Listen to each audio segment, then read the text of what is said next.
From our previous studies, we identified two main issues: internal communication and member socialization.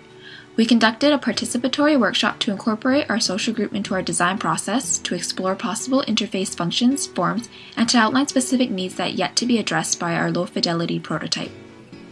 We invited 4 active members who represent the core of our social group to attend our workshop. With ages ranging from early 40s to mid-60s, each described their computer proficiency as average. None of our participants are very familiar with social networking or use the computer beyond checking emails and basic internet searches. The first concept we wanted to explore was an online planner that facilitated member-to-member communication. Currently, members' email interactions are facilitated through a single communications officer. Email recipients are blank carbon copied to maintain individual privacy. The goal of our prototype is to bridge the gap between members so that they can spontaneously create events while still maintaining a sufficient level of privacy. This tool focuses on engaging members to take the initiative in organizing and sharing events with one another. We wanted to find out the sort of requirements our participants valued within a system, along with how well their envisioned system functions lined up with what we had predicted. To ease the learning curve, we wanted to attain an idea of the sort of interfaces they are currently familiar with in order to incorporate similar conventions. We wanted our participants to think of existing interfaces that they have used in the past and are most comfortable and familiar with. We asked them to brainstorm the forms of information that would be present, how it is displayed, what would the organizational method look like, and what they would expect to see.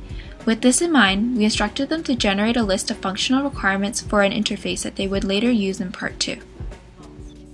Using their own generated lists, participants were provided a blank paper for them to sketch out how they would imagine their interface to look like. When they were finished, each participant shared their ideas and explained their thought process behind each requirement. So you could go and select if you want to look at what's happening by categories, by dates, by location. All members stressed the importance of how the events are organized and sorted through. We will be integrating some of the listed categories into our own prototype. One thing, though, that I would like to see is that every week we get emailed an event summary for what's happening in the next 2 weeks. So something automatically comes to us, so we don't have to go to the calendar to take a look. We will also look into the possibility of creating an auto-generated email newsletter to inform members of upcoming events as well as possible reminders.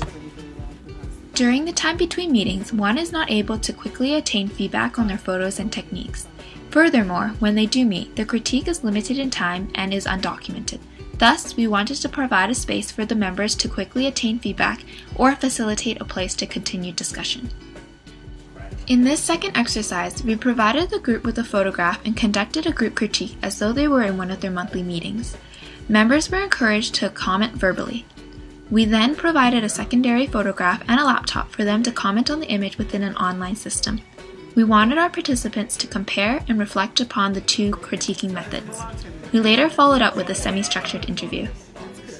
Through this exercise, we wanted to find out if an online critiquing system would generate any interest among our members. We wanted to explore how the members felt about posting their images online to share with the community, how this would affect the sort of feedback they would give and receive, and if they would utilize this tool for uses outside of critiquing.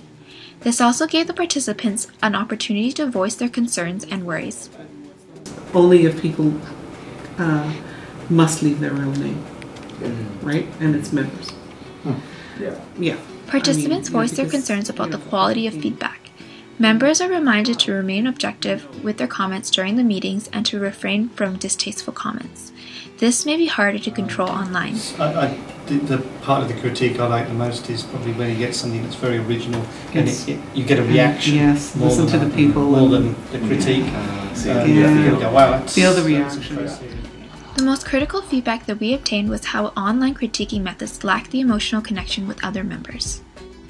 Based on this feedback, we will be redirecting our design to focus away from a critiquing tool and more towards a secondary way for members to share images, provide examples, external critiques, and to post extended commentary.